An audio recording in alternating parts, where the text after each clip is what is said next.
Hello, listeners. Go ahead. How you guys doing today? This is Can We Talk. As you know, we tune into you every Monday or Thursday if you watch it on TV. But like I said, go on YouTube, go on TikTok, go on Facebook, type in Tri-State Realty Can We Talk. I think we're up to almost 78 episodes. I try to count them all. But it's a wealth of knowledge of not just home buying, but, wealth building also.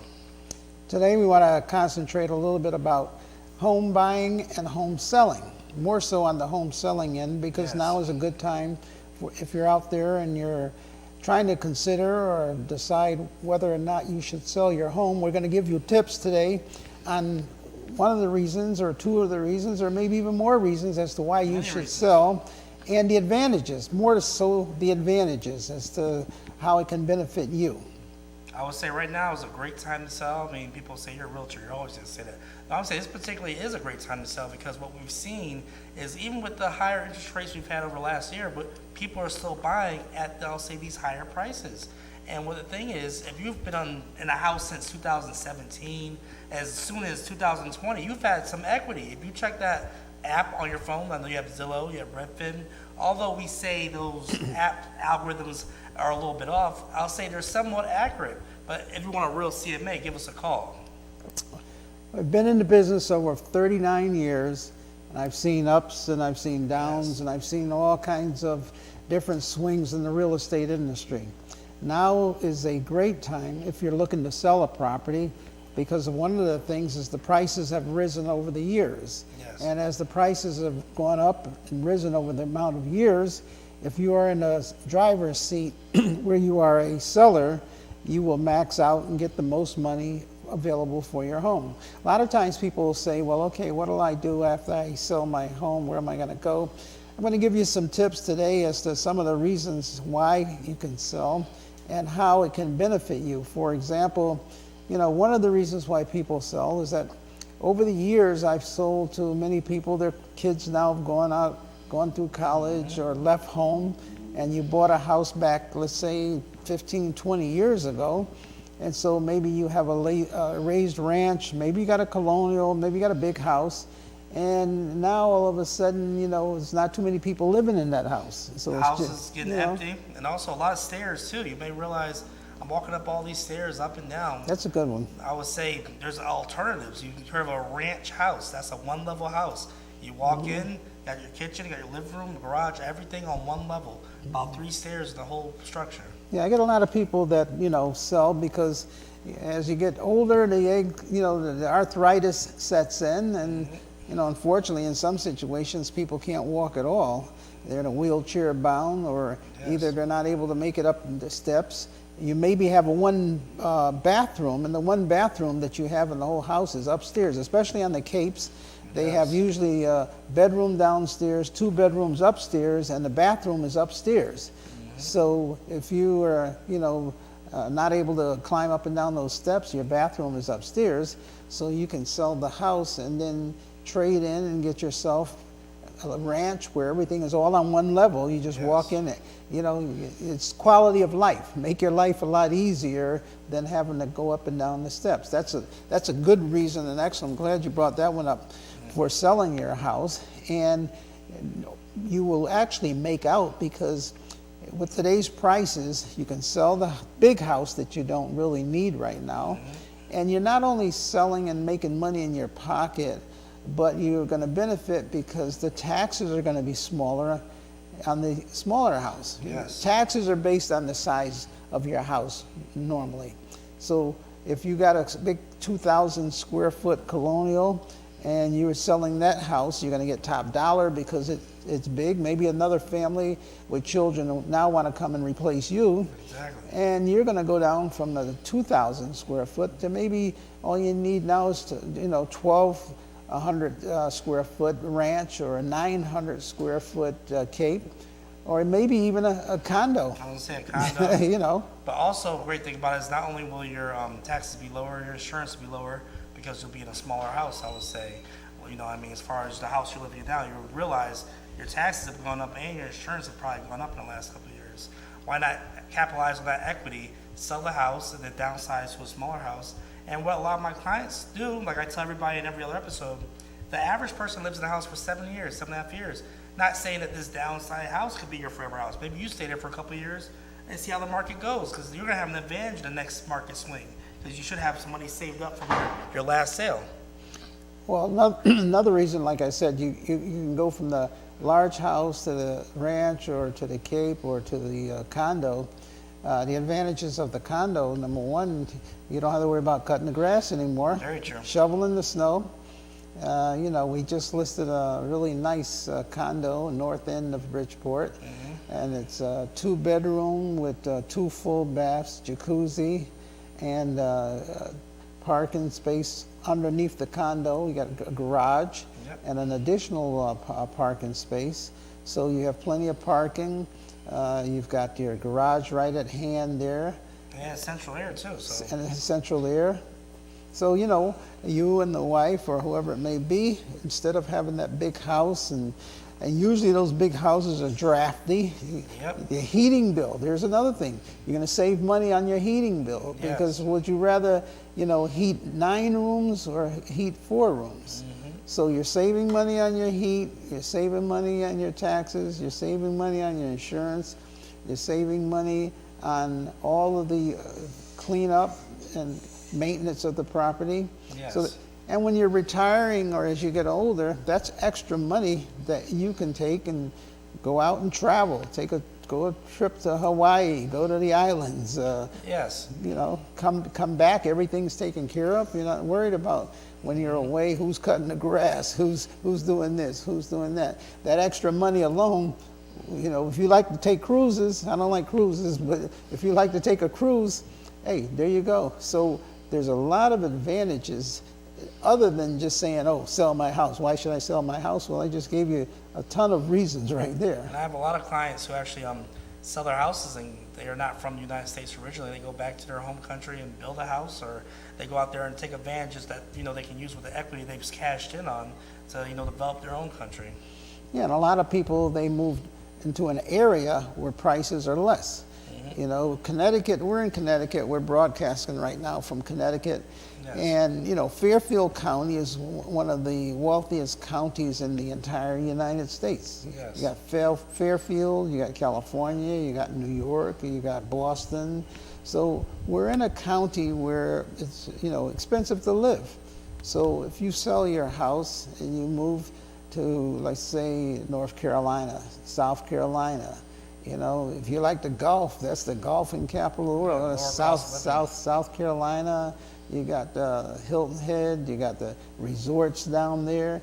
If you're going to Florida, a lot of people relocated to Florida, to Texas, Tennessee. So you have all the worlds built into one. You got big city if you want big city, and you got the rural area if you want the rural area. And you got land. You go out there, it's nothing down there to buy a house with 2 or 3 acres of land. Exactly. There's a lot of different opportunities for that also. Also, people that are in home ownership right now that may be going through some issues as far as, maybe foreclosure, list pendings. Remember, you've got a lot of equity. You could possibly sell that house and still make out.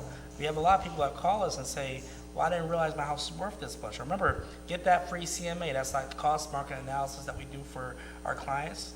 Give us a call. It costs you nothing. I send it right to your email. We go over it with you, and it's definitely a great tool to see the value of your house. Well, we're not attorneys and we're not giving out legal advice. You should always get advice from your attorney. But a lot of people do not understand their rights. They don't understand things that they can do. We have people that are in foreclosure. That means you've been served a notice from the bank or whatever it may be that they're foreclosing on your property. And, the first thing you should do is go to court. Don't run. Make an answer why, yes. That you're alive and why you feel as though you need more time. And even if they go through the whole process and they're almost ready to take the house, you still have time. Exactly. You still have time because you can file motions and you can say, I need more time. I feel as though there's more equity in my house. The bank always, not always, but I can say they're inclined to make it look like the house is not worth that much money. because if it's the less money the house is worth, then it's easier for them to foreclose. Exactly. So they always undervalue what the house is worth. So don't you take that as the rule. If you have a house and the bank says, oh, the house is only worth $250,000, so we want it back because every day you keep it, we're losing money. The house could be worth $400,000. Exactly, because remember, the bank doesn't want to take over the house and have to take care of the taxes, boarding up, protecting the house. They actually want to work with you. I would say when people get these letters or these phone calls, don't ignore them, don't run away from them. Go to the court cases.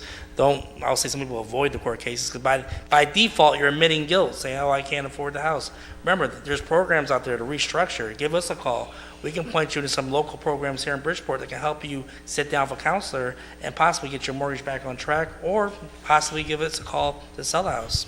Yeah, you have opportunity to sell the house. You know, there's different legal terms that you get, and such as the law day and the day that you have, assumingly the last day that you have to stay in the house. But we advise you to get a lawyer and, go into court and see if you are able to get a continuance on that, get more time.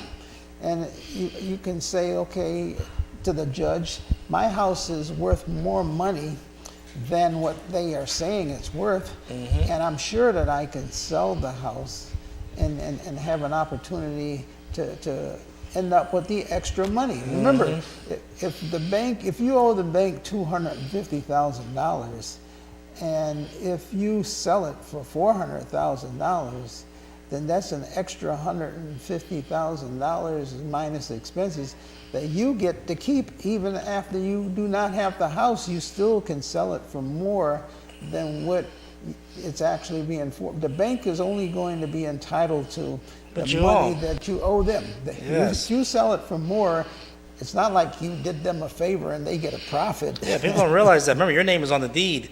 They hold a mortgage, but remember, you can sell the house for more than what you owe. It's like one good example my father uses with people that get confused is like paying a car off.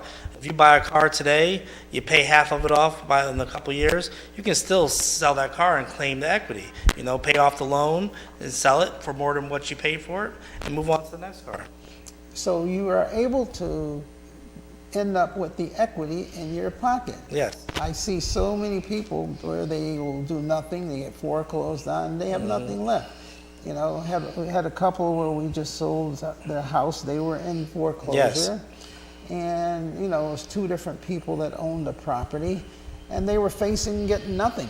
In other words, not only nothing, if the bank took the property back and the bank sold it for less than what they owed, the bank could still go after them. How about that for the difference? For the difference. But I was able to sell the property, and each one of them got, I think it was an average of like $48,000 a piece. So it's $100,000 or more over what the bank was owed. So instead of them walking away with nothing, they both walked away with $48,000 cash. Exactly. Check in Real their cash. pocket, money. Now, and I was going to say, people don't realize, like, this term first-time homebuyer. A lot of people in my classes that I teach have owned houses before. They're not just first-time homebuyers that's buying a house for the first time. After about 3 years, you can qualify for a lot of these programs if you own houses in the past or been foreclosed on, and say, hey, you can become a new first-time homebuyer.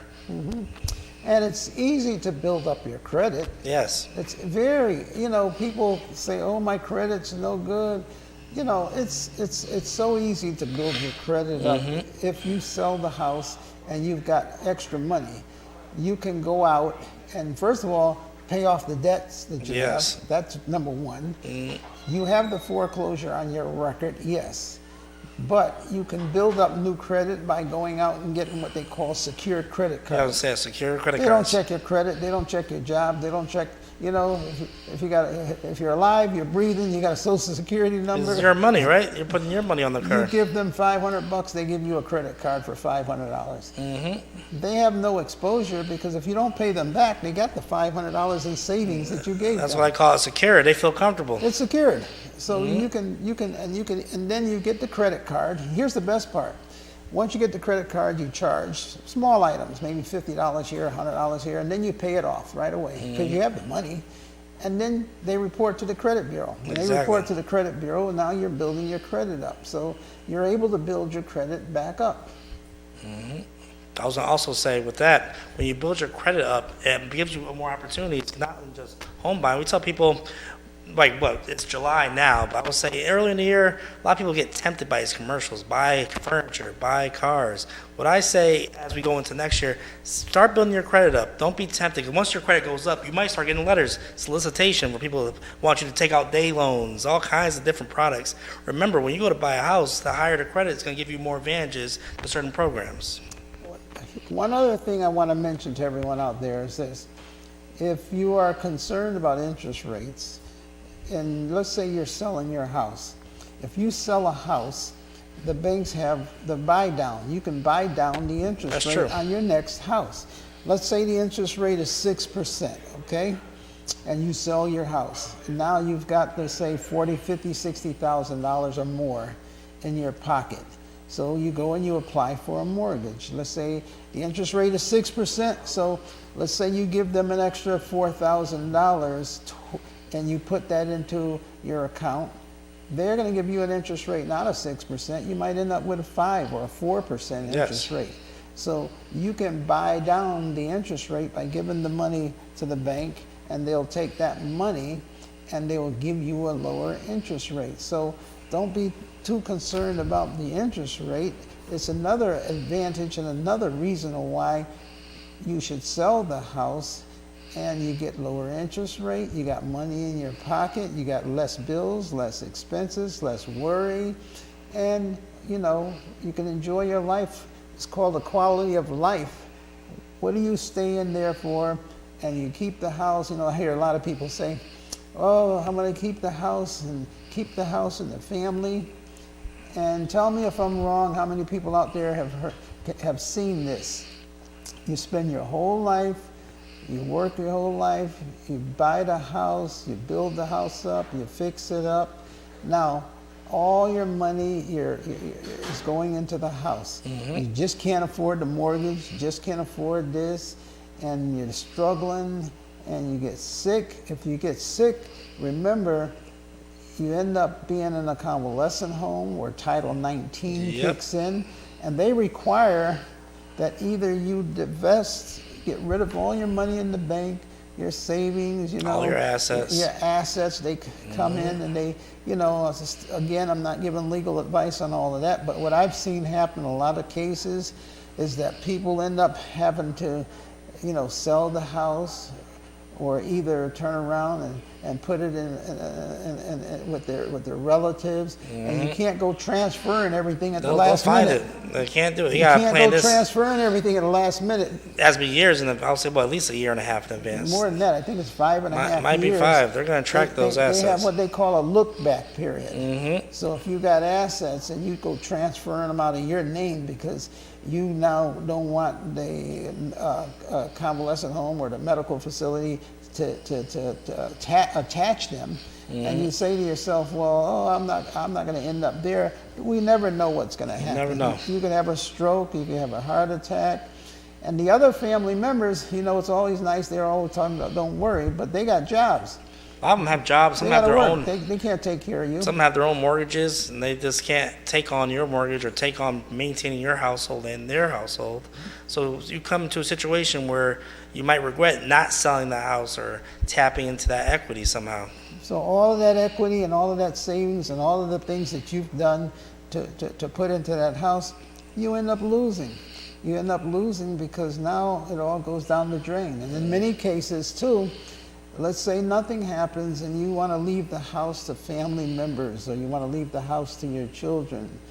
And you know, what you see in your eyes and what you want to do and what they have is two different things. Yes. Because you get sick or something happens, the minute they get possession of the house, they sell it. They're thinking, oh, you know, they'll turn right around, sell that house, and you know, unless they are financially literate, they're buying the car, they're taking the vacation, Oh, yeah. they're spending the money. Next thing, all your life and all of the things that you've saved for, and the pride that you have in it. I've seen it so many times. Within a matter of a year, it's all gone. Exactly. It's all gone. So you cannot guarantee. And like a lot of people say, well, if something happens to my parents, I'm getting the house. You got to realize like Not this: you necessarily. only get what's paid off. Exactly. If it's not paid off, and if there's liens on it, you're not getting anything. You might get some bills. How about that's a good one. We're gonna save that one for later. You might get some bills, let alone the house. But also, I would say this is a great time to sell also because we're in a market. I can't say I can predict the future, but I know we're leaning towards a market where I'll say the buyers are going to have more say with these transactions. And right now, you can actually sell a house as is. All the houses I see in the market are as is. As is. So that means less money out of your pocket to fix the house up to get a great price. I'm not going to say that's going to last forever, but there's in a normal market, we would have you fix the house up a little bit. Fix this, fix that, which we always recommend. But we're in a market right now where you can still sell it as is, which means a person understands they're buying this house as is, no repairs. They're going to take the repairs on themselves. And what else are we seeing? A lot of people are still waiving inspections as is, or for informational purposes only.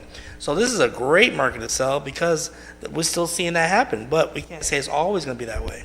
Well, what's like you just said something. A lot of people in the past, or even now, people say, "Oh, I want to fix the house up before I sell it. Yes. There's some things that I want to do." How about this? They always fix up the wrong things. Fix the wrong things up. That's what I was just going to say.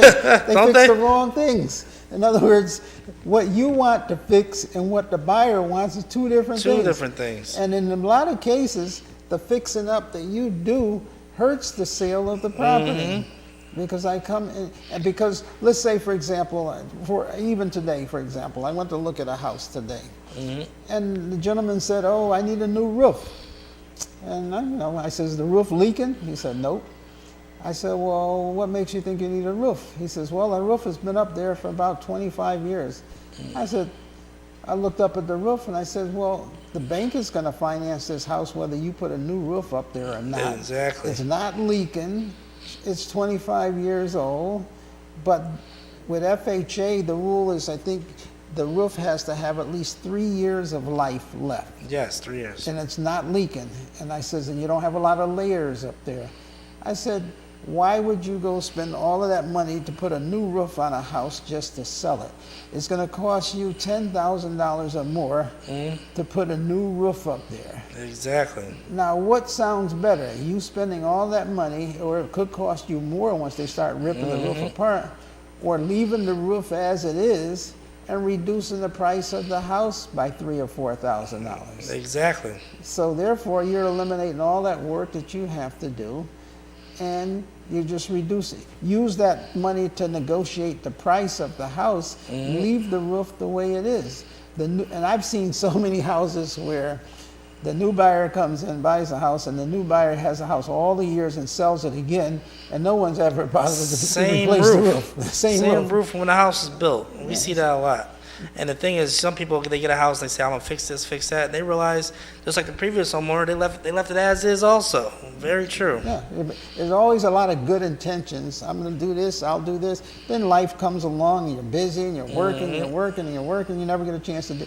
How many people out there, and I can look you right in the eye now, how many bought a house out there, and there's all these things that you were going to do to the house, and that was 5, 6, 7, 8 years ago, and they still haven't gotten done. There's a couple houses my father has sold multiple times, different owners. And for example, I know a house somewhere in Bridgeport. The garage door still isn't fixed. He sold the house garage door, 3 remember that? times.